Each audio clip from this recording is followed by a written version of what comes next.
उसके बाद हम ऊपर उससे बढ़ते हैं, आपको वो दिखाया हमने। उसके बाद ये आप देखेंगे जो पेंटिंग, वॉल पेंटिंग दिखा रखी है, इसका भी अपना एक बहुत शानदार इतिहास है। ये हमें दीपक जी बताएंगे यहाँ पे इसका क्या कुछ इतिहास रहा है। ये जो हम लोगों ने स्टोरी बनाई है कि ये कन्नौज का नाम एक कानकुब्ज भी था, और कानकुब्ज कैसे पड़ा उसकी पूरी स्टोरी इसमें दिखाई गई, जो कि हमें वाल्मीकि जी द्वारा लिखित रामायण के 32वें संवर्ग में इसका व्याख्या वो आता है कि यहाँ का एक किंग हुआ था, राजा हुआ था कुशनाग, उसकी 100 कन्याएं थी, और बहुत ही मतलब कन्याएं जो थी बहुत सुंदर थी, और वो एक बार बाग में घूम रही थी, आपस में बात कर रही थी, क्रीड़ा कर रही थी। तो वहाँ से आप देख रहे होंगे कि वो हिरन पे बैठे हुए हैं, वो पवन देवता हैं। पवन देवता वहाँ से गुजर रहे थे, उन्होंने उन कन्याओं को देखा और शादी के लिए मतलब उनके सामने अपना प्रपोजल रखा। वो एक कन्या के पास गए, उसने मना किया, दूसरी के पास गए, दूसरी ने मना किया। ऐसे करते करते 100 कन्याओं ने इग्नोर कर दिया कि मैं आपसे शादी नहीं करूँगी। तो पवन देवता को गुस्सा आ गया कि ऐसा क्या है। तो उन राजकुमारियों ने कहा कि हम अपने पिता के खिलाफ जा करके हम विवाह नहीं कर सकते, हमारे पिता जहाँ चाहेंगे हम वहीं विवाह करेंगे। इससे पवन देवता थे नाराज़ हो गए, उनसे गुस्सा हो गए, और क्रोध में आकर के उन्होंने क्या किया, उनकी नासिका के थ्रू, क्योंकि वो पवन देवता है, नासिका यानी नाक के थ्रू हवा के रूप में अंदर जा कर के उनके शरीरों को टेढ़ा मेढ़ा कर दिया। आप एक तरह से कह दीजिए सबको कुब्जा कर दिया। आप सेकंड फेज में आए निकल आया, तो सारी कन्याओं के कुबड़ सा निकल आया था। फिर उसके बाद इनका विवाह, जब पिता ने पूछा कि ऐसा कैसे हुआ, तो उन्होंने सारी बात बताई। तब उनके पिता ने कुशनाग ने क्या किया कि इनकी शादी ब्रह्मदत्त नामक एक ऋषि से की। और ब्रह्मदत्त से विवाह करने के बाद ये पहले जैसी खूबसूरत हो गई। तो इसलिए कहा जाता है कान्य कुब्ज।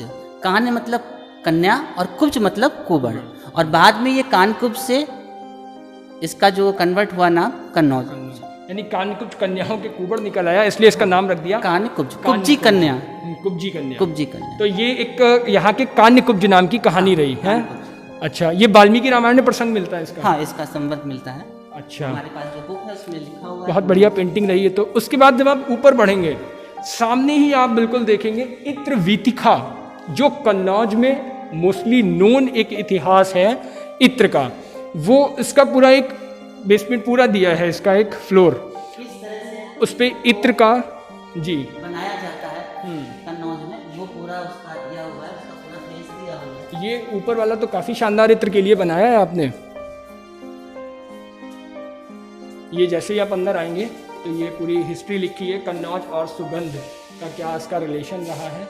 अच्छा, ये हिस्ट्री थोड़ा सा शॉर्ट में आप हमें बताएं थोड़े समय में, क्या कुछ कन्नौज और सुगंध की हिस्ट्री कैसे क्या रही? देखिए, अगर हम हर्ष के पीरियड्स की बात करते हैं, जब हर्ष मौखरी वंश यहाँ पे आया और उसने अपनी अपने मतलब मौखरी वंश के जो राजा थे गृहवर्मन, उनसे जब अपनी हर्ष की बहन की शादी हुई राजश्री की, तो कहा जाता है कि वहाँ पे जितने भी बारातियाँ आए थे, तो उनके जो पिता थे प्रभाकर वर्धन, हर्ष के पिता, और मौखरी वंश के जो थे, उन्होंने जो है सुगंधित पदार्थ दिया था। और जब ह्वेनसांग भी आया था तो उसको भी जाते वक्त सुगंधित पदार्थ दिया गया था। ये नहीं डिफाइन है कि सुगंधित पदार्थ था क्या, लेकिन मे भी हो सकता है कि इत्र उस समय इत्र का एक जो रूप था वो कुछ अलग हुआ होगा। अच्छा, ह्वेनसांग ने भी इत्र के बारे में लिखा है, सुगंध के बारे में? हाँ, सुगंध के बारे में लिखा है कि अच्छा, उसको सुगंध भेंट की गई। मैंने एक लोगों से सुना था, मुझे नाम नहीं याद आ रहा है, उन्होंने मुझे बताया था कि इस इत्र का यूज जो है वो बहुत पुराने महामृत्युंजय मंत्र में देखने को मिलता है। कहते हैं सुगंधिम पुष्टिवर्धनम। तो कहते हैं सुगंध, यही सुगंध की बात हो रही है वहाँ पे। अब इस सुगंध की हो रही, किस सुगंध की बात हो रही, लेकिन सुगंध है, यानी उस समय सुगंध तो रहता था, सुगंध कुछ भी रहता था, लेकिन उसकी बताया ना मैंने, उसकी एक्चुअल में क्या था, उसका रूप क्या था, क्या चीज़ थी वो, या तो इत्र की तरह था, या फिर फूलों को किसी तरह से वो उसका रस निकाल करके या किस तरह से उसको यूज़ करते थे, लेकिन था जो हम कह सकते हैं कि हाँ, ये वो इत्र से कहीं ना कहीं जुड़ा हुआ था। जो मुगल काल के मुगल्स में जब मुगल्स आए तो उसमें ये चीज़ जो है ज़्यादा यूज़ की गई, ये चीज़ प्रचलन में आई। जैसे आप कह सकते हैं गुलाब का, तो गुलाब का भी एक अपने आप में मुगल में है कि उसकी उत्पत्ति मुगल काल से ही हुई है। लेकिन ये जो इत्र है अगर यहाँ पे है तो जाहिर सी बात है कि हज के टाइम से भी ये कुछ ना कुछ चलता आया और समय के साथ साथ ये विकसित हो गया और बाद में ये ऐसा विकसित हुआ कि पूरे वर्ल्ड में फेमस है। वर्ल्ड में फेमस हो गया।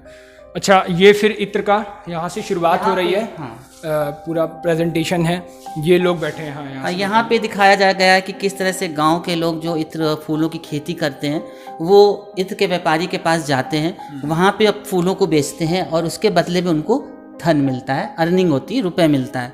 फिर वे लोग उसको जो है उसको थोड़ा सा अलग अलग करते हैं, खराब फूलों को अलग करते हैं और इकट्ठा किया जाता है फूलों को। और फिर फूलों को इकट्ठा करने के बाद फिर हम आगे बढ़ते हैं। इसमें ये आपका डेक है जो कि आपका ये पूरा कॉपर का होता है। इसमें ये पानी डालते हुए दिखाया गया है, इसमें पानी डाला गया। उसके बाद जो भी पानी, ये नॉर्मल पानी होता है? हाँ, नॉर्मल। उसके बाद जो भी फूल का इत्र निकालना हो, चाहे वो गुलाब हो, चाहे वो चमेली, आपने गुलाब बेला, मैंने गुलाब दिया हुआ है, बेला हो, उसको डाल दिया जाता है और नीचे से इसमें आग लगा दी जाती है। आप देख रहे होंगे नीचे जल रहा है, तो इसको गर्म करने के लिए इसमें आग लगाई जाती है। तो ये तांबे का होता है ना, कॉपर? हाँ, कॉपर। उसके बाद आप देख रहे होगे इसका ढक्कन है, इसमें एक होल होता है। इस होल का यूज किया है वो मैं अभी बता रहा हूँ आपको। फिर उसको उसी ढक्कन से बंद कर दिया जाता है, काफी टाइट रहता है ताकि एयर अंदर ना जा सके, और उस होल से इस पाइप को ये ज्वाइंट करते हैं। अच्छा, ठीक है, ये बांस का बना हुआ होता है पाइप। अच्छा। इसको ज्वाइंट करते हैं। ये आपका भपका है और यहाँ पे भपका जो है आपका इसमें होता है ठंडे, एक पानी की एक वो चैम्बर टाइप का देते हैं, उसमें ये डूबा होता है। अच्छा, ये पूरा पानी दिखाया? हाँ, ये पानी दिखाया हुआ है, उसमें डूबा होता है। तो जब वो गर्म होता है, गर्म होकर के उसकी जो भाप होती है वो इसमें आके कलेक्ट होती है।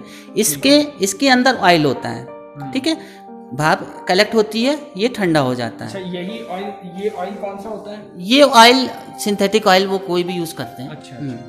और ये भाप की थ्रू ऐसे निकलता है? भाप के थ्रू आता है और इसमें ऑयल के साथ मिक्स हो जाता है। अच्छा, इसमें बांस ही यूज कर सकते हैं और कुछ नहीं यूज होता है? नहीं, और कोई चीज़ नहीं यूज की। हाँ, ये यहाँ के इत्र व्यापारियों की सबसे खास बात है कि जो पुराना से प्रचलन चला आ रहा है वो उसी तरह से उसको जो है यूज कर रहे हैं, उसमें उन्होंने कोई चेंजनेस नहीं लाए।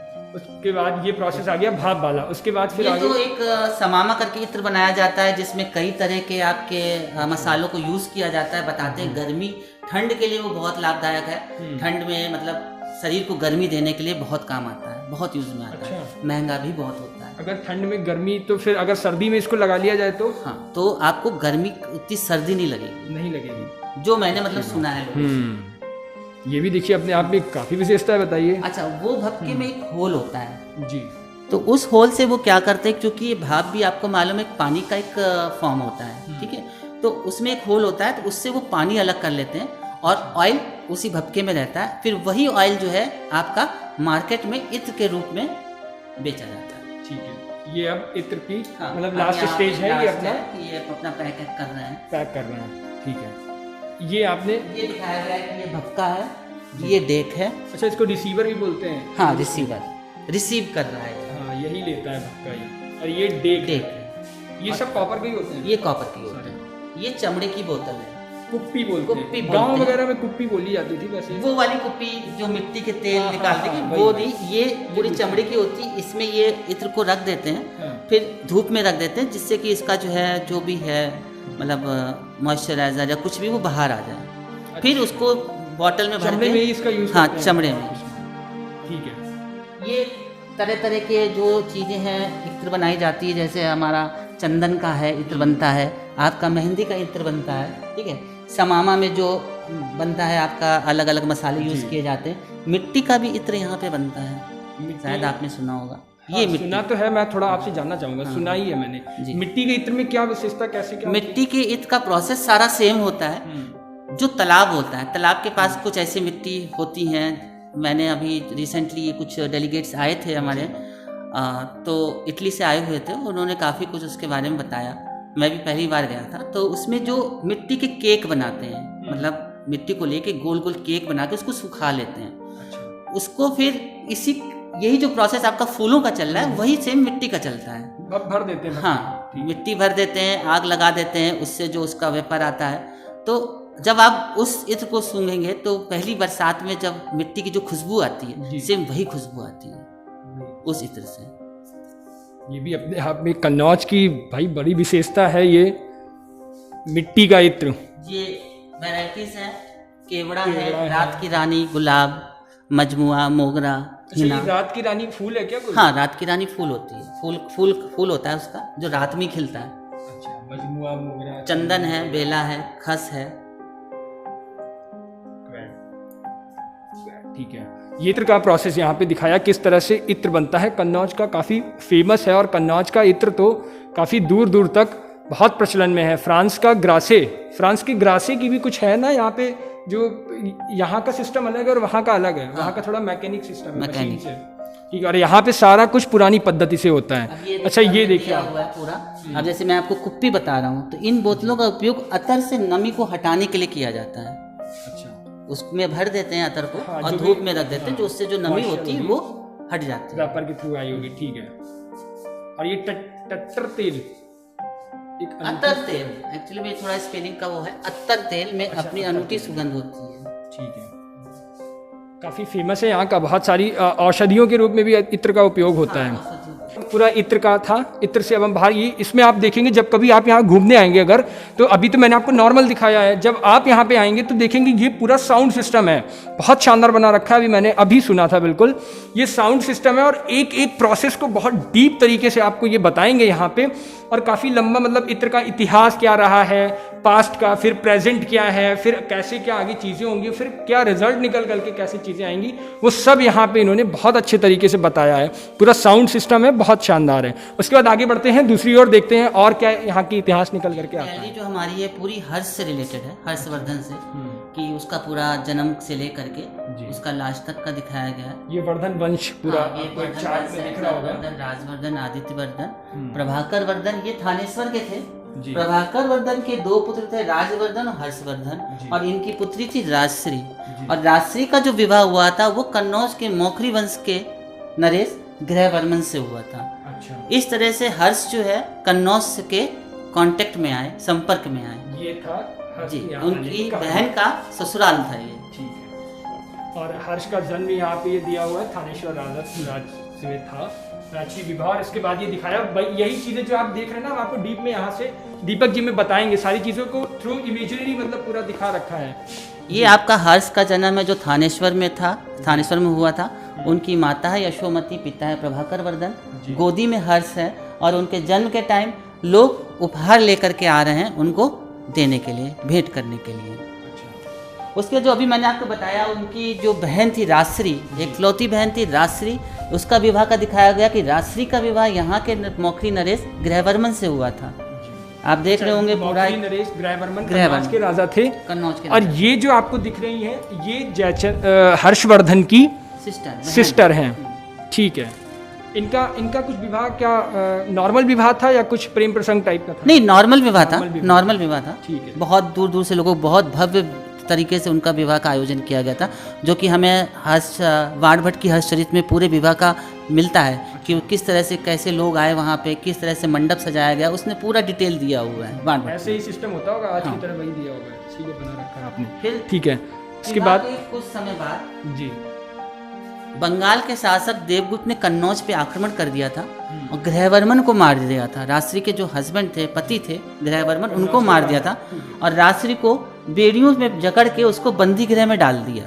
अच्छा, तो वो बंदी बैठी हुई है? हाँ, हथकड़ी लगी हुई है, बंदी गृह में बैठी हुई है। ये जो पीले ये लोग, अच्छा वही सब लोग हैं बंगाल के शासक। अच्छा, ये को दिखाया गया हुआ है। अच्छा, ठीक है, आगे ये हम आते हैं कि जब गृहवर्मन की मृत्यु हुई, उसको जब मार दिया गया, तो हर्ष का जो बड़ा भाई था राजवर्धन कन्नौज आया, उसने देवगुप्त पर आक्रमण किया।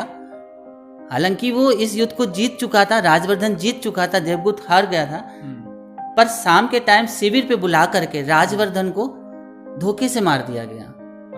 जब और उसकी जो बहन राजश्री थी, इसी युद्ध के समय में किसी तरह से वो बंदी गृह से छूट करके विंध्य के जंगलों की ओर भाग गई। तब हर्ष को पता चला कि उसका भाई भी मार दिया गया है और बहन का कुछ पता नहीं है। तब हर्ष अपनी बहन के लिए, क्योंकि वो अपनी बहन से बहुत प्रेम करता था, जैसे आपको यहाँ पे आप संयोगता और पृथ्वीराज का एक प्रेम प्रसंग बहुत यहाँ पे मशहूर है, और उसी तरह से जो एक भाई बहन का आप प्रेम देखोगे तो वो आपको यहाँ हर्ष के टाइम पे दिखाई देगा कि वो अब कन्नौज आया, उसने अपने सैनिकों को तो युद्ध के लिए भेज दिया और अपनी बहन की तलाश में वो आगे बढ़ गया, क्योंकि वो जल्द से जल्द अपनी बहन को तलाश करना चाहता था। जब वो तलाश कर रहा था तो वहाँ पे एक आश्रम था, आश्रम में कुछ लोग बैठे थे, उसने पूछा कि आपने किसी स्त्री को यहाँ से जाते हुए देखा? तो उन्होंने कहा कि कुछ दूरी पे अभी एक स्त्री बहुत ही मतलब बुरी अवस्था में, पैरों से खून आ रहा है और बहुत बुरी अवस्था में, और वो इस तरफ को गई है और आज वो सती होने जा रही है। हर्ष को लगा कि कहीं ऐसा तो नहीं वो उसकी बहन है, तो वो दौड़ के गया तो देखा राजश्री जो है सती होने जा रही थी। राजश्री ही थी, बहनी हाँ बहनी थी, सती होने जा रही थी। फिर उसने उसको सती होने से बचाया और उसको ले करके फिर वो वहाँ विंध्य जंगलों की तरफ से ले करके कन्नौज आया, और कन्नौज में फिर उसके बिहाफ पे ये देखिए, आपको मैं दिखाऊं, आपको ये पूरा बनाया हुआ है, ये चिता है, यहाँ पे सती का दिखाया है। ये हर्षवर्धन है और ये उनकी बहन है। ठीक है, उसके बाद आगे बढ़ते हैं। ये नगाड़े भी नहीं, ये पुराने नहीं है, इसको रखा गया क्योंकि इधर दरबार आपका देख रहे हैं, वो दरबार लगा हुआ है जी। ठीक है, ये राजा हर्षवर्धन ये राजा हर्षवर्धन है, उनकी सभा लगी हुई है। वो बाणभट्ट है जी, आप देख सकते हैं, जिसने हर्षचरित नामक किताब लिखी थी, ग्रंथ लिखा था। गुरु वगैरह भी थे क्या? ऐसा कुछ भी होता है? नहीं, गुरु नहीं, ये वैसे राज दरबार में एक रहते थे। हाँ। समय से कह दीजिए। ये आपको जो गेरुआ वस्त्र में दिख रहे हैं वो बाणभट्ट जी हैं। उसके बाद ये सभी लोग जब ये कन्नौज आए तो लोगों ने कहा, क्योंकि राजश्री के कोई पुत्र नहीं था, तो लोगों ने इनसे आग्रह किया कि आप अब कन्नौज को संभालिए। तो ये कन्नौज का राजा मतलब कन्नौज की गद्दी पे बैठे, और 6 महीने के बाद बहुत कहने पे मंत्रियों को इन्होंने यहाँ का उत्तराधिकारी मतलब अपना महाराजाधिराज की उपाधि धारण करी और अपनी राजधानी को थानेश्वर से कन्नौज ले आए, कन्नौज बना दिया। और यहाँ पे मंत्रियों को गद्दी पर मंत्रियों को कहने पे मंत्रियों ने कहा उनसे, ये यहीं पे गद्दी पे बैठते थे। हाँ, यही कन्नौज में। वो थानेश्वर छोड़ दिया था, थानेश्वर छोड़ दिया था, अधिपति में था, उनके अंडर में था। हाँ, लेकिन मेन वो यहाँ आ गए थे, फिर यहीं आ गए थे। यानी भाई बहन के प्रेम की एक अनूठी कहानी, आप अनूठी कहानी ये देखिए। अपनी बहन के लिए उन्होंने अपना पूरा जीवन जो है लगा दिया आगे। उसके बाद यहाँ पे आप देखेंगे फिर ये हर्षवर्धन ने एक राजा के साथ साथ एक ये लेखक भी था जी। इसने 3 नाटक लिखे थे, रत्नावली, नागानंद और प्रियदर्शिका। तो वो लिखते हुए इसको दिखाया गया है। इसमें आप देख सकते हैं दिया भी गया है कि 3 नाटक लिखे हैं। प्रियदर्शिका नामक नाटक में कुल 4 अंक थे, उसमें प्रेम कहानी दिखाई गई है। ठीक है, तो दिखाया हर्ष न केवल एक विजेता था, वह उच्च कोटि का कवि और विद्वान भी था। Very nice. हर्ष ने प्रियदर्शिका, रत्नावली, नागानंद ये 3 नाटक ग्रंथ की रचना की थी। इनमें से कोई ना क्वेश्चन सिविल सर्विसेज में आता ही रहता है। हाँ, कि और ये बड़े फेमस भी है, मुझे लग रहा है ये वाले तो मैंने सुने भी है। हाँ, आपने सुना होगा, प्रियदर्शिका सुना होगा आपने। फिर हम इधर आते हैं, ये भी एक सर्वधर्म समन्वय करके एक संगोष्ठी का आयोजन हर्ष ने किया था। एक्चुअली में हर्ष बंगाल की तरफ गया था, तो उसकी मुलाकात वहाँ हुएनसोंग से हुई थी, चीन यात्री जो था। उसके संपर्क में आने के बाद वो उससे बहुत ज़्यादा प्रभावित हुआ हर्ष, और उसने कन्नौज में उसको आमंत्रण किया कि आप कन्नौज आओ। तो उसके आने पर उसने एक यहाँ पे बहुत बड़ी संगोष्ठी कराई थी। गंगा के किनारे पे उसने एक पिलर बनवाया था, उस पर गौतम बुद्ध की एक सुनहरी मूर्ति यानी सोने की रूप की मूर्ति उसने उस पर स्थापित की। इसके ऊपर गौतम बुद्ध दिख रहे हैं। बिहार भी उसने यहाँ पे बनवाया था, लोगों को रहने के, जो बौद्ध भिक्षु होते थे उनको रहने के लिए। जब ये रोज़ सुबह क्या उसकी रोज़ सुबह का एक था कि ये सभा करीब 18 दिन तक चली थी। रोज़ सुबह अपने महल से निकलता था, उस पिलर तक जाता था, वहाँ पूजा पाठ करता था, और उसके पीछे जो इसके मंत्री और सब लोग जाते थे, तो रास्ते में हीरे मोती सब बिखेरते चलते थे, या कोई भी गरीब मिलता था तो उसको कुछ ना कुछ देते जाते थे। शाम को फिर मीटिंग होती थी, संगोष्ठी होती थी, सभी धर्म के मानने वाले बैठते थे। तो इस संगोष्ठी में क्या हुआ कि जो कन्नौज के अलग धर्म के थे, शैव धर्म, वैष्णव, अलग अलग धर्मों के मानने वाले, वो हर्ष से नाराज हो गए थे। हर्ष से इसलिए नाराज हो गए थे क्योंकि उसने हुएनसांग को एक बहुत बड़ा पद दे दिया था, प्रेफरेंस ज़्यादा दे दिया था। तो लोग कि भाई मेरा राजा जो है बौद्ध धर्म धारण कर लेगा या कुछ इस तरह से होगा, तो वो लोग काफ़ी नाराज हुए और इसी संगोष्ठी में इसको मारने की भी कोशिश की हर्ष को। तो हालांकि जो मारने गया था उसको पकड़ लिया गया था, और करीब 500 लोगों को हर्ष ने जो है, जो इस षड्यंत्र में शामिल थे, उनको कन्नौज से बाहर निकाल दिया था। इसमें आप ये भी देख सकते हैं कि इसको दिखाया, मतलब ये सारा जो इतिहास से ही लिया है, लेकिन देखिए कहते हैं हर्ष ये हीरे मोती जवाहर सब ज़मीन में बिखेरता हुआ जाता था, तो ये भी यहाँ पे दिखाया गया है। मैं चाहता हूँ उसको थोड़ा सा आगे से दिखाएं आप पूरा। ये हर्ष जाता है, एक शॉर्ट में मैं आपको दिखाता हूँ। उसके बाद ये जाते थे यहाँ पे, सम्मेलन लगभग 14 दिन चला था, 18 दिन सम्मेलन, लगभग 18 दिन सम्मेलन चला था। और उसमें ये जाते थे, इनके पीछे ये जितने भी लोग थे मार्ग में, सब हीरे मोती जवाहरात जो भी गरीब मिलता था वो भी यहाँ पे देखिए, जो भी असहाय दीन दुखी मिलता था उसको सब कुछ देते हुए। और हर्ष का तो बड़े ही दानी, मतलब इनका दान तो बहुत फेमस है, बहुत दानी रहे हैं ये लाए वो सर्वधर्म सम्मेलन 18 दिन वाला। उसके बाद की जो हिस्ट्री है, बाद की कहानी फिर हम या इस वाले में देखेंगे। अंदर आते हैं, अंदर जैसे ही आएंगे ये पूरा लिखा है प्रयाग का धार्मिक मेला, बहुत आज भी प्रयाग का जो कुंभ वगैरह होता है वो उसका भी उल्लेख आता है। दीपक जी हमें थोड़ा डिटेल में इसके बारे में बताएंगे। जी दीपक जी। ये जो छठे वर्ष में आज आप देख रहे होगे अर्ध कुंभ और कुंभ लगता है, ठीक है। तो इस तरह का मेले का आयोजन प्रयागराज में किया जाता था, जिसमें हर्षवर्धन जाता था और 6 साल में उसका जो भी राजस्व आता था, उसके जो भी उसके पास धन आता था, जो भी आता था, वो वहाँ जाकर के सब कुछ अपना दान कराता था। तो अभी मैंने आपसे बताया कि एक संगोष्ठी के बारे में जिसमें हुएनसांग को उसने बुलाया था, आमंत्रित किया था। तो जब वो गया छठे दान में गया तो उसके साथ हुएनसांग भी गया उसके साथ, और हुएनसांग ने ही लिखा अपने ये बुक में, यात्रा विवरण में उसने लिखा है इस चीज़ को कि वो किस तरह से प्रयागराज आते थे, इलाहाबाद जाते थे और वहाँ पे जाकर के अपना जो भी होता था दान कराता था। और उसी समय में उसने देखा था, हुएनसांग ने अपने खुद देखा कि वो इतना बड़ा दानी था कि उसने अपने पहने हुए वस्त्र भी दान कर दिए थे। फिर अपनी बहन राजश्री का वस्त्र मान कर लपेट कर फिर वो वहाँ से वापस आया था। अच्छा, ये हर्ष की एक दानवीरता की आप कहानी देखिए। क्योंकि अगर आप कह सकते हैं कि कुंभ का रिटर्न में साक्ष्य कब से मिलता है, तो हम कह सकते हैं कि हर्ष के टाइम से मिलता है कि वहाँ पे इस तरह के भव्य मेले का आयोजन किया जाता था। हर्ष से वैसे पहले का भी हो सकता है, हम इसको क्लियर नहीं कह सकते क्योंकि तब तो वो गया ही था जब होता था, लेकिन जो रिटर्न में आया है वो हर्ष के टाइम से आया है। तो इसमें आप देखिए हर्ष ने अपना सब कुछ दान कर दिया है। ये कौन है पीले वस्त्र पहने हुए? ये हर्षवर्धन है। ये सब मतलब सबको दान कर रहे हैं, कुछ दे रहा है। हाँ, ये सारे लोग खड़े हुए हैं, इनको दे रहा है। स्त्री पुरुष महिला सब होते थे वहाँ पे। उसके बाद ये दृश्य जो आप देखेंगे, ये पूरा गंगा आरती का दृश्य है। पूरा गंगा आरती दिखाई गई है, जिस तरह से आजकल आप जान रहे हो गंगा आरती, हमारा स्वच्छ गंगा भी चल रहा है, अभियान भी चल रहा है। तो ये पूरा गंगा आरती जो आजकल बनारस में भी होती है, इलाहाबाद में भी होती, कन्नौज में भी होने लगी है, कई सालों से हो रही है। तो उसका पूरा दृश्य दिखाया गया किस तरह से गंगा की आरती की जाती है। ये गंगा आरती है और कन्नौज तो गंगा के तट पर ही बसा था, गंगा जी के तट पर बसा था। और हर्ष के टाइम पे आपने देखा होगा कि गौरी शंकर का यहाँ मंदिर है, जिसमें 1000 ब्राह्मण वहाँ पूजा करने के लिए आते थे, वहाँ मतलब निवास करते थे, पूजा पाठ होती थी। और उस समय वो जो गंगा जी थी वो वहीं से होकर के बहती थी। इस समय तो बहुत पीछे चले गए। हाँ, बहुत से लोग होंगे जो गौरी शंकर मंदिर गए हुए होंगे, तो उनके लिए एक बड़ी जानने की बात है कि गंगा जी गौरी शंकर मंदिर के पास से ही निकला करती थी। आज के समय काफी दूर हो गई। हाँ, काफी दूर। उसके बाद ये गंगा आरती का दृश्य है, बहुत विहंगम दृश्य है, भव्य दिखाया है यहाँ पे, बहुत शानदार यहाँ पे दिखाया। और बाकी साउंड सिस्टम भी है यहाँ, साउंड भी चलता रहता है। अभी आप जब हम आए थे, एंट्री की थी, तो आपने सुना होगा साउंड सिस्टम भी चल रहा था। उसके बाद ये दृश्य गंगा आरती का ही है, पूरा ये आरती चल रही है। उसके बाद ये पूरा कुछ दिखाया गया है कि किस तरह से लोगों को एक कंफ्यूजन होता है कि कैसे इतने बड़े बड़े पत्थरों को ऊपर ले जा करके चीज़ों को निर्माण किया जाता था। तो वो थोड़ा सा हम लोगों ने किस तरह से पुरानी इमारतों को, पुराने समय में किस तरह से इमारतों को बनाया जाता था, जैसे गंगा तट पे आप देख रहे होंगे बड़े बड़े पत्थरों को एक पुली के द्वारा रस्सी से ऊपर खींचा जा रहा है और फिर ऊपर ले जा करके उसको वहाँ पे सेट किया जाता है। इस तरह से बड़े बड़े इसका निर्माण होता था। ये पूरा दीवार पे पेंटिंग दी है, वॉल पेंटिंग दी है, आप देखिए किस तरह से यहाँ पे निर्माण होता था और सब कुछ यहाँ पे दिखाया हुआ है, कैसे पत्थर एक दूसरे को कैसे देते। और ये सारी जो पेंटिंग्स हैं, ज़्यादातर यहाँ पे हमारे यहाँ बनारस के लोग आए थे पेंटिंग्स करने, बहुत अच्छी चित्रकारी की उन्होंने। एक जो कंसल्टेंट थी हमारी परविंदर कौर, विशालाक्षी कंसल्टेंट नाम से फेमस जानी जाती है, ये सारा वर्क उनका है।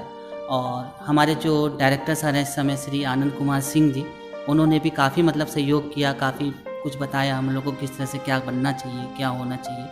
तो इस म्यूज़ियम में मतलब सभी का काफ़ी सहयोग रहा है, हमारा डायरेक्टर सर का भी काफ़ी सहयोग रहा है, उन्होंने भी काफ़ी हेल्प करी समय, और आज भी वो हेल्प करते हैं। अगर कोई भी दिक्कत होती तो हम लोग उनके पास जरूर जाते हैं, सर कैसे होगा। यहाँ आते हैं वो? हाँ, आते रहते हैं।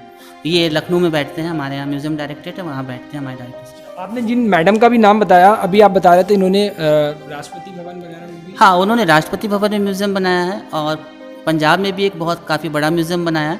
इस समय वो लखनऊ में ही म्यूज़ियम बना रही, जो हमारा मेन जो म्यूज़ियम डायरेक्टरेट है, राज संग्रहालय है, उसमें भी वो इस समय भी 3 गैलरियों का निर्माण कर रही हैं। 3 गैलरियाँ बना रही, मतलब उन्होंने ही यहाँ पे बनाया, तो समझिए बहुत बढ़िया यहाँ पे दिखाया। बाकी वॉल पेंटिंग तो अपने आप में काफ़ी शानदार नहीं है, आप ये देखिए हर जगह पूरा दिखाया है। बहुत अच्छा म्यूज़ियम बनाया हुआ है। ये गुर्जर और प्रतिहार वंश का है। ये यहाँ भी इनका भी कन्नौज में काफ़ी शासन रहा है।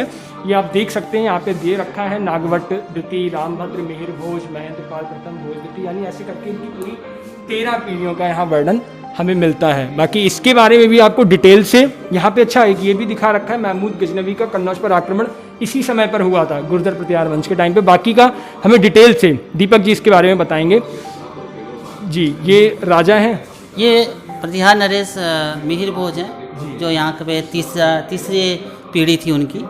तो इनके पास एक सबसे बड़ी बात है कि एक तो ये बहुत ही मतलब बहुत साहसी राजा थे, और दूसरा इनके पास घोड़ों का कलेक्शन बहुत अच्छा था।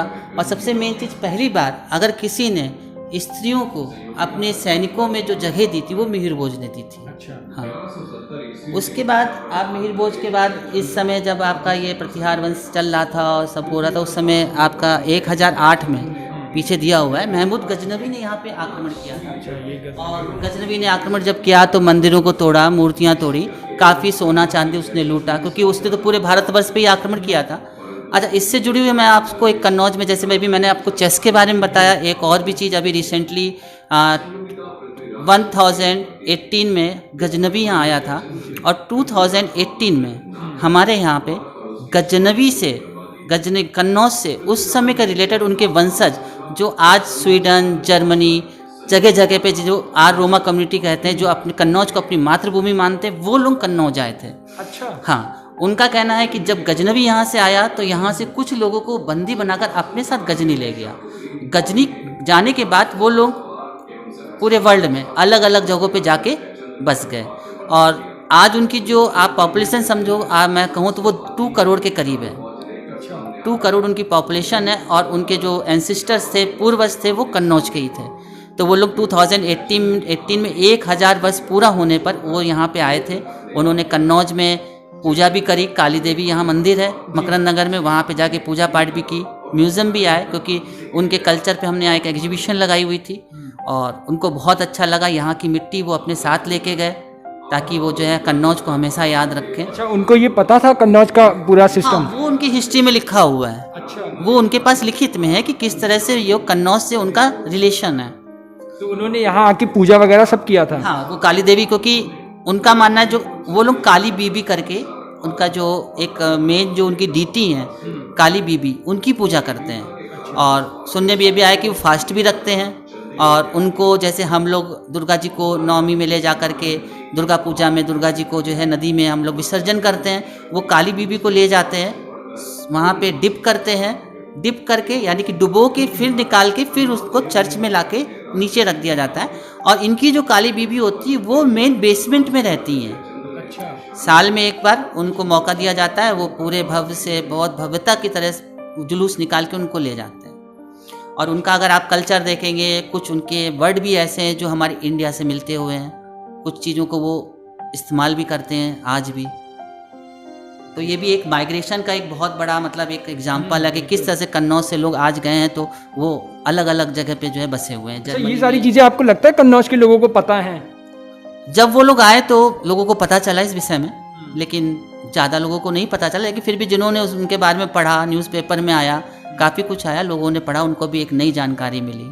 नई जानकारी उनको मिली। बाकी ये चित्र देखिए आप, गजनवी के टाइम का है, किस तरह से महिलाओं के साथ ज़्यादती की जाती थी उस समय, उनके जेवर वगैरह छीन लिए जाते थे, उनका बड़ा अत्याचार महिलाओं पे हो गया था, वो सारा यहाँ पे चित्र उन्होंने दिखाया है। किस तरह से असहाय ऐसे लोगों को मार देते थे, और तमाम काफ़ी सारी चीज़ें हैं। मतलब हिंदुओं का पूरा अंत, गजनवी की सोच थी कि हिंदुओं का अंत कर दिया जाए, इस हिंदू धर्म को ही नष्ट कर दिया जाए, लेकिन इस पूरी तरह कामयाब नहीं हो पाया ये उस समय। उसके बाद जब हम यहाँ से एंट्री करेंगे तो यहाँ पे लिखा है जयचंद, यानी संयोगिता का स्वयंवर, ये बाकी लिखा है। अच्छा, एक नोट जरूर हम पढ़ेंगे यहाँ पे। अधिकतर विद्वान इतिहासकार ने राजसू यज्ञ और संयोगिता स्वयंवर की कथा को कवि की कल्पना माना है, क्योंकि इस कथा से संबंधित साक्ष्य किसी अन्य प्रमाणित ग्रंथ में नहीं मिलता है और ना ही कोई अभिलेख मिला है। इनके अभाव में विद्वानों का ऐक्य मत है, यह दोनों बातें निराधार हैं। ठीक है, इसके बारे में हम ज़्यादा जानेंगे दीपक जी से, क्योंकि वही हमें कुछ ज़्यादा बता पाएंगे जी। तो ये चंद्रवरदाई के जो पृथ्वीराज रासु है उसमें ये स्वयंवर का जिक्र किया गया है कि जयचंद की जो बेटी थी उन्होंने काफ़ी युद्ध जीता था, एक रासु यज्ञ भी किया और उसी में उन्होंने अपनी बेटी का स्वयंवर, संयुक्ता का स्वयंवर रचाया। दूर दूर से देश से राजा राजकुमार आए विवाह के लिए, किंतु वो कहीं ना कहीं जो पृथ्वीराज चौहान थे उनसे प्रेम करती थी और ये बात जयचंद को पसंद नहीं आई और उसने उनको आमंत्रण नहीं किया। उनको आमंत्रण ना करके द्वार पर आप देख रहे हो एक मूर्ति बना करके, कांस की एक मूर्ति बना करके, जहाँ पे दरबारी खड़े होते हैं, यहाँ पे वो बोलने वाले खड़े होते हैं, मेन द्वारपाल की जगह उनकी मूर्ति मतलब खड़ी कर दी गई ताकि उसको अपनी बेइज्जती लगे पृथ्वीराज चौहान को। उसी समय पृथ्वीराज चौहान को पता चल चुका था कि संयुक्ता का स्वयंवर हो रहा है, तो वो वहाँ पे छुपे हुए थे। जैसे ही उसने मूर्ति पे संयुक्ता ने हार पहनाया, कहा जाता है कि उसी समय वहाँ पे पृथ्वीराज चौहान आए और स्वयंवर स्थल से संयुक्ता को उठा करके अपने साथ अपहरण करके, एक तरह से आप कह सकते हैं, वापस ये दिल्ली की ओर बढ़ गए। इन्होंने हार संयोगिता ने मूर्ति पर, हाँ, मूर्ति पे, जयचंद पीछे छुपे थे, हाँ, वो फिर आके उनको लेके उठा के ले गए। और आज भी एक यहाँ पे एक रास्ता गया जिसे लोग संयोगिता मार्ग कहते हैं। कहा जाता है कि उसी मार्ग से वो संयोगिता को लेकर के दिल्ली की ओर रवाना हो गए। अच्छा, एक कहा जाता है यहाँ पे प्रचलन किंवदंतिया टाइप की है कि एक सुरंग टाइप की है कन्नौज से दिल्ली। हाँ, लोग कहते हैं कि सुरंग है, उसी सुरंग के थ्रू वो बाहर जो कि आपका बहुत दिल्ली में जाकर के खुली है, किंवदंतियां हैं। प्रमाण मिला है कोई? अभी तक तो कोई प्रमाण नहीं मिला। आप फ्यूचर अगर archaeological survey of India excavation करती है, तो ये पूरा आप देखिए, ये जयचंद का दरबार है, नीले कुर्ते में राजा जयचंद बैठे हुए हैं। ये इनकी पुत्री संयोगिता है। ये इन्होंने बुलाया नहीं था पृथ्वीराज को, तो पृथ्वीराज की मूर्ति को संयोगिता ने माला पहना दिया था, द्वारपाल की जगह खड़ा कर दिया था जयचंद ने, जिससे कि पृथ्वीराज को अपनी हीनता लगे। सबको बुलाया था, उसको नहीं बुलाया। उसके बाद हम अंदर बढ़ते हैं, फिर क्या कुछ देखिए यहाँ पे आता है। ये आपका महमूद गजनवी और मोहम्मद गौरी और जयचंद का युद्ध, ये चंदावर इटावा के पास हुआ था, जिसमें जयचंद मारे गए थे। इसी में उनका डेथ हुई थी इटावा के पास, चंदावर में। तो ये पूरा वो सीन लिया गया है, किस तरह से भीषण युद्ध हुआ था, आप देख रहे होंगे। बहुत मतलब भीषण युद्ध था। और जयचंद एक हाथी पे सवार थे, मोहम्मद गौरी को घोड़े पे दिखाया गया है धनुष बाण लिए हुए। तो ये तीर उनकी आंख पे जाकर जयचंद की जब लगा तो वो हाथी से गिर गए और हाथी से गिरने के बाद वो उनकी डेथ हुई। अच्छा, ये भी कहा जाता था कि ये इतना भीषण युद्ध था कि इसमें जयचंद को पहचान पाना भी बहुत मुश्किल हुआ। लिखा हुआ है, होगी बहुत भीषण था, बहुत ही लोग थे इसमें। बहुत चंद्रवरदाई का युद्ध तो आज भी बच्चे अगर इतिहास में पढ़ते हैं हम, और बाकी अगर इसको डीप हिस्ट्री में पढ़े तो बहुत ही कुछ जानने को मिलता है। ये एक वॉल पेंटिंग दी है, शायद ये पृथ्वीराज ले जा रहे हैं संयोगिता को। ठीक है, उसके बाद आगे बढ़ते हैं। ये आप देखिए, ये आला उदल, हाँ, इनकी भी कहानी बहुत बुंदेलखंड में बहुत मशहूर है, महोबा की तरफ भी बहुत मशहूर है। आला उदल एक बहुत ही मतलब वीर योद्धा थे जी। तो जो परमाल राजा थे महोबा के, उनके अंडर में थे ये लोग। और उनकी जो वाइफ थी, इनकी जो रानी थी, उन्होंने इनको बच्चों की तरह बचपन से पाला था। बताते हैं कि इनके पास जो घोड़ा था, बहुत ही उसको चाहते थे, तो इनके जो मामा थे उन्होंने उस घोड़े को ले लिया या कुछ मना कर दिया, जिससे ये लोग नाराज़ हो गए और कुछ आपस में कुछ मतभेद हुआ, जिससे राजा ने उसके कहने पे इनको वहाँ से निकाल दिया, महोबा से। फिर वो वहाँ से निकल के भागते भागते इस कन्नौज की तरफ आए। तो जब जयचंद को पता चला कि हमारे यहाँ आला उदल जैसे इतना महान योद्धा आए, तो जयचंद ने कुछ उनको बुला लिया। और यहाँ पे एक आप देखोगे तो यहाँ पे एक जगह है रिजगिर करके, तो वहाँ पे कहा जाता है कि वहाँ पे एक मॉन्यूमेंट्स भी है, कहा जाता है कि वहीं पे ये लोग रुके हैं कुछ वर्षों तक। फिर जब युद्ध हुआ वहाँ पे महोबा की तरफ जब युद्ध हुआ, तो रानी के कहने पे फिर ये लोग यहाँ से वापस महोबा चले गए। तो इसलिए कहीं ना कहीं आला उदल कन्नौज से भी अटैच हुए हैं। आला उदल का कन्नौज, आज भी कुछ किंवदंतियाँ हैं शायद कि जयचंदगढ़ किले पे आला उदल का रहता है, ऐसी कुछ किंवदंतियाँ चलती हैं। तो बाकी यहाँ पे जयचंद मोहम्मद गौरी का युद्ध और आला उदल के बारे में पूरा दिया है। बाकी साउंड सिस्टम भी है, जब आप कभी यहाँ पे आएंगे तो आपको पूरी चीज़ें जो जिस तरह से दीपक जी ने हमें बताई है, इसी तरह से आपको साउंड सिस्टम चलेगा पूरा, और हर एक चीज़ आपको डीप नॉलेज के थ्रू बताई जाएगी। एक लास्ट यहाँ पे आते हैं, तो यहाँ पे हमें ये एक पूरा हॉल बना रखा है। यहाँ पे आपको आराम से तसल्ली से बैठाल कर पूरा दिखाया जाता है, कन्नौज को बारीकी से समझाया जाता है।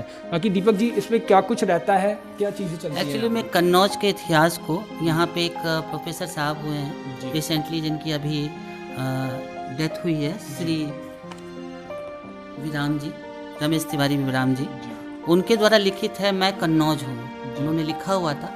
तो उसी को हम लोग ने लेज़र शो के माध्यम से लोगों के सामने उसको पूरा इतिहास को दिखाया गया, उनके लेख पर आधारित किस तरह से जो है कन्नौज में अलग अलग शासक आए, उन्होंने यहाँ पे राज किया। तो पूरा हम लोग यहाँ पे दर्शकों को बैठालते हैं और उनको उस लेज़र शो के माध्यम से कन्नौज के इतिहास के बारे में उनको बताते हैं, उनको जागरूक करते हैं कि कन्नौज का इतिहास क्या था। और मेन में कई लोग ऐसे आते हैं जिन्हें कन्नौज के रहते कन्नौज में इतिहास नहीं मालूम, तो उन्हें काफ़ी मतलब यहाँ से उनको बहुत कुछ सीखने को मिलता है कन्नौज के विषय में। तो ये तो आपने कन्नौज के बारे में जाना, सब कुछ हमने दिखाया आपको किस तरह से इत्र और इतिहास का सारी चीज़ें रहीं। अब बात हम थोड़ा व्यक्तिगत करते हैं, जिस वजह से हम ये ग्राउंड रिपोर्ट कर रहे हैं, ज़मीन से जाकर के आपको चीज़ें दिखाई हैं हमने, स्पेशली कन्नौज में। यहाँ पे जब आप देखेंगे तो हमने सब कुछ आपको दिखाया, यहाँ पे किस तरह से क्या इतिहास, उन सबको दिखाया। लेकिन हम पास्ट को जानने के साथ साथ हमें प्रेजेंट जानना भी बहुत ज़रूरी है कन्नौज में। जब हम इतिहास के बारे में जुड़ते हैं तो इतिहास से हम बहुत आगे आ चुके हैं। पुराना पढ़िए लेकिन आज से अपेक्षा करके पीछे जाइए। यहाँ पे जब हम आए तो यहाँ पे हमने देखा राजनीति का एक केंद्र बन गया है कन्नौज, राजनीतिकरण हुआ है। और वो राजनीतिकरण हर एक चीज़ में, अगर हम व्यक्तिगत कहें, अब मैं म्यूज़ियम में बैठा हूँ तो ये म्यूज़ियम भी राजनीति का केंद्रीकरण हो गया है। राजनीति इसमें भी हावी हुई। कैसे हुई वो बताता हूँ आपको। मायावती जी ने यहाँ पे बजट पास किया, पहले लगभग 72 लाख रुपए का बजट था और वो सबसे पहले उन्होंने बेसमेंट के लिए दिया था। उसके बाद अखिलेश यादव ने इसका फिर से रिकंस्ट्रक्शन भी हुआ है और उन्होंने 6 करोड़ रुपए लगभग दिया है। उनके टाइम तक बना, वो सत्ता से हट गए। अब सत्ता है, मुख्यमंत्री हैं योगी आदित्यनाथ जी। योगी आदित्यनाथ के समय शासनकाल में यहाँ चल रहा है। और सबसे बड़ी बात अगर मैं आपको बताऊं तो कन्नौज से सांसद भी भाजपा का ही है, सुब्रत पाठक यहाँ से सांसद हैं। दीपक जी आप ये चीज़ें मुझे व्यक्तिगत बताइएगा, क्योंकि हम पर्सनली आपसे ये जानना चाहेंगे कि सब कुछ बना यहाँ पे ठीक रहा, 2019 में आपने मुझे बताया बन के तैयार हुआ, तब से अब तक इनॉग्रेशन तो एटलीस्ट हो जाना चाहिए था। नहीं देखिए, इनॉग्रेशन का प्रोसेस तो चल ही रहा है हमारे यहाँ। एक्चुअली में क्या होता है, इनॉग्रेशन से पहले कई स्टेप्स ऐसे होते हैं, जैसे कि कमेटी बनती है, वो आकर के देखती कि कुछ कमी तो नहीं की कार्यदायी संस्था ने, क्योंकि कार्यदायी संस्था आपकी यूपीपीसी चलती है, उत्तर प्रदेश प्रोजेक्ट कॉरपोरेशन। तो जो कमेटी बनाई गई वो कमेटी यहाँ पे आई और उन्होंने यहाँ पे कमियाँ देखी, छोटी छोटी कमियाँ, उसको दूर किया गया। इसलिए जो हमारा 2019 निकला तो ये इसी में कि क्या क्या चीज़ें सुधार लानी, इसको कैसे और अच्छा किया जाए। क्योंकि देखिए, अगर कोई भी चीज़ बनती है जिसमें पैसा लगता है तो हर कोई चाहता है कि वो बहुत अच्छा बने, और अच्छी चीज़ बनने में टाइम भी लगता है। इस समय जो हमारे डायरेक्टर सर हैं श्री आनंद कुमार सिंह जी, वो इन चीज़ों को बहुत बारीकी से देखते हैं कि अगर हम कोई चीज़ जनता को दे रहे हैं तो उसे अधूरे पे ना दें, उसे पूरा करके ही दें। कई बार 2019 में कमेटी आई, उन्होंने जब कमियां निकाली तो कार्यदायी संस्था से कहा गया कि उन कमियों को दूर किया जाए। उन्होंने किया, और एक बार नहीं, 2 बार नहीं, उन्होंने 2-3 बार इन कमियों को दूर किया। और उसके बाद फिर आप देख ही रहे हैं कि इस वर्ष तो जो चल रहा है कोविड-19 का चल रहा है, तो अब ये महामारी ख़त्म होने के बाद ही इसका इनॉग्रेशन किया जा सकेगा। मतलब कोई जाति कारण नहीं रहा हो कि या पॉलिटिक्स कारण रहा हो कि ये बंद किया गया, ऐसा कुछ नहीं है। बस ये था कि हर एक कमी को इसमें दूर करना था। तो दीपक जी आप 6 साल लगभग हो गया है कन्नौज में आपको रहते हुए। लगभग 6 साल में तो आप चीज़ें समझने लगे होंगे, यहाँ से कैसा क्या व्यक्ति है, कहाँ कितनी राजनीति होती है, कितना क्या चलता है, वो सब। हम हिस्ट्री के लोग हैं, हमें राजनीति से नहीं मतलब है। हमारा काम है अपने इस क्षेत्र के इतिहास तक लोगों को पहुंचाना जी। और वो काम मैं कर रहा हूं कि लोग यहाँ का, मुझे नहीं मालूम, मुझे राजनीति में कोई इंटरेस्ट नहीं है, ना था और ना ही मैं कभी रखना चाहूँगा। लेकिन हाँ, मैं ये कह सकता हूँ कि अगर राजनीति नहीं होती तो शायद म्यूज़ियम नहीं होता, आप समझ सकते हैं। तो हर सरकार प्रयास करती है कि वो बेस्ट दे अपना, तो अपनी जो भी सरकार आई उन्होंने बेस्ट किया। और जो आप डिले की बात कर रहे हैं, मैंने उसका रीज़न बताया कि ये एक सरकारी प्रोसेस होता है जिसमें हैंडओवर में थोड़ा टाइम लगता है और वो प्रोसेस भी जल्द ही ख़त्म कर लिया जाएगा, फिर इसका इनॉग्रेशन। अच्छा दीपक जी, 6 साल हुआ जैसे मैंने कहा, 6 साल में यहाँ पे आपने कन्नौज में रहे, आप जगह जगह गए होंगे क्योंकि आप हिस्ट्री से रिलेटेड रहे हैं तो जगह जगह जानने की उत्सुकता होगी आपकी, गए होंगे, देखा होगा। कन्नौज में सबसे एक अच्छी बात जो आपको लगी हो कन्नौज में, कन्नौज के लोगों की या जो भी है, वो मुझे आप बताइए शॉर्ट में। कन्नौज के लोगों की सबसे अच्छी बात तो ये है कि वो बहुत कॉर्पोरेट होते हैं।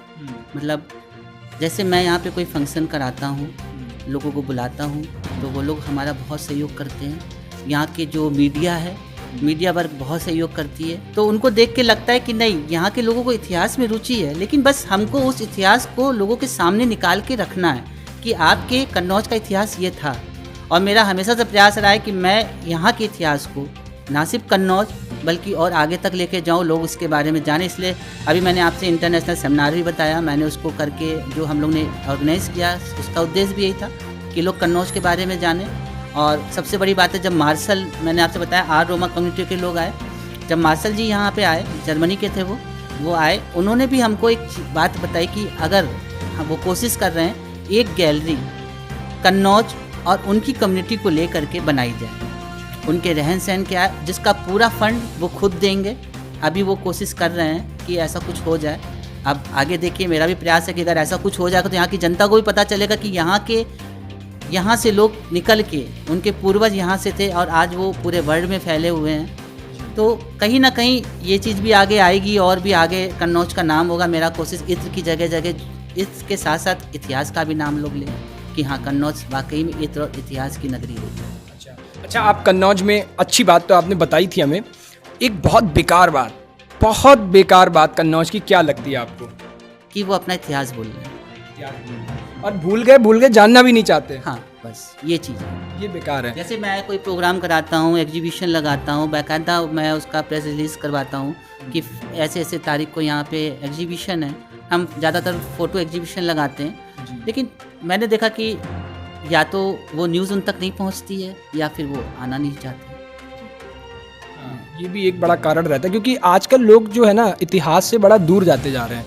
एक तो इतिहास को बहुत बोरिंग बना दिया है, उनके हिसाब से उनको इतिहास बहुत बोरिंग लगती है और वो जानना नहीं चाहते हैं।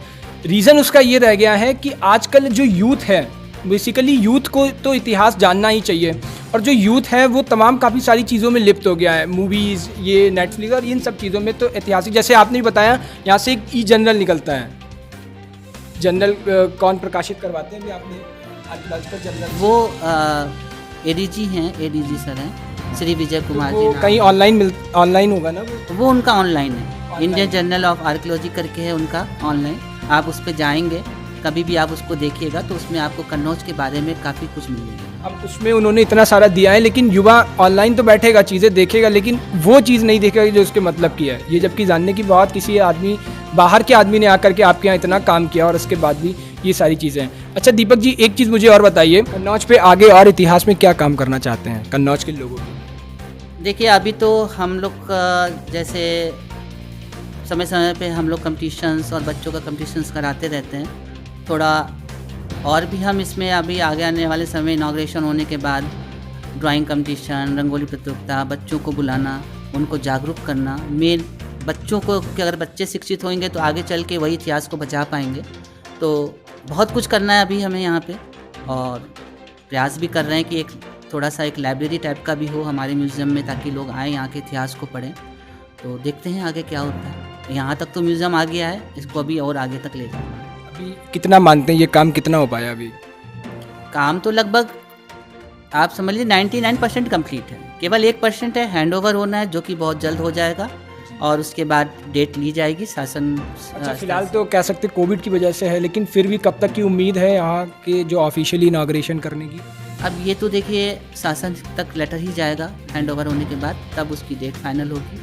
लेकिन चूँकि हमने सर से, जो हमारा सर से बात हुई थी, तो अगर शायद इस समय कोविड वाली बात ना होती तो अब तक इसका इनॉग्रेशन हो चुका होता। अभी यहाँ पे लोग कोविड से पहले लोग आते थे जब इनॉग्रेशन नहीं हुआ था? आते थे, इनॉग्रेशन से पहले भी लोग आते थे, लोग जिनको हिस्ट्री में थोड़ा रुचि है या इस तरह से कभी कभी तो काफ़ी संख्या में लोग आ जाते थे, आते रहते हैं लोग, उनको आप उनको ऐसे ही दिखाते हैं? बिल्कुल ज़रूर दिखाते हैं। इनाग्रेशन से पहले भी मतलब ये कुल मिलाकर के लोगों को आना, अभी तो कोविड टाइम चल रहा है, लेकिन अगर नॉर्मली आना चाहते हैं तो आप आइए आराम से, यहाँ पे देखिए, चीज़ें सारी कुछ ओपन हैं और सब कुछ दिखाएंगे। दीपक जी यहाँ पे रहते ही हैं, ये बेसिकली कानपुर से हैं आप, और फ़िलहाल अभी यहीं पे हैं। 6 सालों से कन्नौज के इसी म्यूज़ियम में ये हैं। काफ़ी अच्छा चीज़ें हैं, काफ़ी अच्छी तरह से मैनेज कर रखा है इन्होंने। बाकी और सारी जो चीज़ें हैं, मैं आपसे एक लास्ट में ये और जानना चाहूँगा कि आज का जो युवा है उसको, आप चूँकि हिस्टोरिक पर्सन हैं, और उस बेसिस पे आप क्या मैसेज देना चाहेंगे कि लोग कैसे कुछ इस हिस्ट्री को अपने में जोड़ें, उससे जुड़ा मैसेज? देखिए, हम तो ये कहेंगे कि हम कन्नौज की बात करें तो कन्नौज में आज भी बहुत कुछ है। गांव में और लोगों के घरों के पास जैसे वो खुदाई करते हैं, घर बनाते हैं, मूर्तियां निकलती हैं तो वो लोग जैसे चबूतरों पे रख देते हैं और उनका बहुत दुरुपयोग हो रहा है, क्योंकि वो मूर्ति खंडित भी है। और आपको मालूम है, हिंदू समाज में एक कहावत है कि खंडित मूर्ति की पूजा नहीं होती, लेकिन वो मूर्तियाँ हमारे लिए बहुत इम्पॉर्टेंट है। मैं ये भी नहीं चाहता कि मैं उन मूर्तियों को लाऊं, उनको धर्म पर ठेस हो। मैं बस इतना चाहता हूँ कि आज की जो युवा पीढ़ी है, अगर उनके घर के आसपास इस तरह से मूर्तियाँ रखी हुई हैं तो उनको वहाँ पे सुरक्षित तरीके से रखें, उनकी देखभाल करें, उनको बारिश से बचाएं, उनको रंग रोगन से बचाएं, ताकि इन मूर्तियों को बचाया जा सके। मैं ये नहीं कहता कि हाँ मुझे म्यूज़ियम में दे दें, वो उनकी इच्छा पे है, अगर वो देंगे तो हम एक्सेप्ट करेंगे, लेकिन वो उसको वहाँ पे रह करके उसी तरह से बचाएं तो वो एक तरह से कन्नौज का इतिहास बचा रह जाएगा। ये यहाँ के युवा के लिए मेरी स्पेशल मतलब है कि युवा चाहे तो सब कुछ कर सकता है, तो अगर वो चाहे एक मुहिम छोड़े तो इन मूर्तियों को बचा सकता है। क्योंकि देखिए, मूर्तियाँ कब कहाँ कैसे गायब हो जाती है किसी को पता भी नहीं चलता है, क्योंकि ढेर के ढेर लगे हुए हैं। बस हमारी कोशिश है कि अगर उनको बचा लिया गया तो बहुत कुछ बच जाएगा। ये खास युवाओं से मुहिम थी, वो तो ये तो बहुत छोटी सी चीज़ें हैं, इसकी तो हम शुरुआत कर ही सकते हैं, अपने लोकल लेवल से शुरू कर सकते हैं। बहुत बड़ी संगठन बनाने की और ये सब जिम्मेदारी नहीं है इसकी, खुद भी व्यक्तिगत भी ये शुरू किया जा सकता है। कोविड से रिलेटेड कुछ कहना चाहेंगे आप? कोविड से हम यही कहेंगे, जैसे भी रहें आप सभी सुरक्षित रहें और मास्क लगा कर रहें। अभी मैंने नहीं लगा रखा, अभी थोड़ी देर पहले लगाया हुआ था। तो और घर पे रहें, बहुत ज़्यादा आवश्यकता हो तभी घर से निकले और अपना और अपने परिवार का ख्याल रखें। तो ये थे हमारे साथ दीपक जी, इसी म्यूज़ियम में लगभग पिछले 6 सालों से ये यहाँ पे व्यवस्थाएं को देख रहे हैं, यहाँ की क्यूरेटर्स हैं, और तमाम काफ़ी सारी चीज़ें यहाँ बहुत अच्छी तरह से मैनेज कर रखी हैं। उम्मीद यही है कि आने वाले समय में म्यूज़ियम और भव्य रूप लेगा और यहाँ के लोग इससे अपना जुड़ाव महसूस करेंगे। लगातार कोशिश करते रहते हैं, मीडिया पर्सनालिटीज़ की भी यही कोशिश होनी चाहिए यहाँ पे, एटलीस्ट लोकल लेवल पे तो होनी ही चाहिए कि वो यहाँ पे आएँ, यहाँ की चीज़ों को पब्लिश करें, लोग जानें, उसको समझें, क्योंकि यहाँ पे फॉरेनर्स भी आते रहते हैं, डेलीगेट्स आते रहते हैं, इंटरनेशनल लेवल के प्रोग्राम्स भी होते रहते हैं। तो इन सब से एक कहीं ना कहीं जब अपने ही लोग नहीं जुड़ेंगे तो वो सारी चीज़ें भी कहीं ना कहीं फिर अपने आप में एक विघटित होती चली जाएंगी और वो कहीं ना कहीं छोटा सा एक रूप लेंगी, जो भव्य रूप अभी लेना चाहिए। अच्छी व्यवस्थाएं हैं, ठीक है, जो रिपोर्ट हमने यहाँ पे कवर करी वो चीज़ें एक्यूरेट चीज़ें थी, ठीक थी। तो इस म्यूज़ियम में आपको आना चाहिए, इतिहास से जुड़ाव महसूस करिए, ऐतिहासिक चीज़ें भी हैं, काफ़ी सारी अच्छी अट्रैक्शन वाली चीज़ें भी हैं, देखेंगे तो खुद में एक अजीब जुड़ाव महसूस होगा। उसके साथ ही ये थी हमारी ग्राउंड रिपोर्ट कन्नौज से, कन्नौज के म्यूज़ियम से। क्या कुछ आगे होता है इसमें वो अपने देखने लायक होगा, फिर कभी मौका मिलेगा तो हम यहाँ एक रिपोर्ट और कवर करने आएंगे जब इसका ऑफिशियली इनॉग्रेशन हो जाएगा उस वक्त पे।